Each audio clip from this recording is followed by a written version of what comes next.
Hello everyone, welcome back to the channel. Hope you're doing well and fine. And in today's video, I'll be showing you how to turn off NFC on Android. So without wasting any time, let's just jump right on the video and make sure to watch this video till the end and follow the steps as well.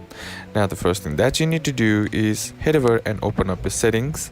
And once you're inside the settings, here you'll find an option that says connected devices. Simply tap on that. And once you're inside the connected devices, there you'll find an option that says connection preferences. Simply tap on that. Now once you're inside the connection preferences, there you'll find an option that says NFC. All you gotta do is tap on that. And once you tap on that, inside you'll be able to see the option to either turn off or turn on the NFC option. Now in order to turn it off, all you gotta do is toggle it off, and that's basically how to turn off NFC on Android. And that's it for today's video, guys. Hope this video was useful to you. Leave a like if it did. Comment down below what the next video should be on. Consider subbing to the channel. Thanks for watching. Bye bye.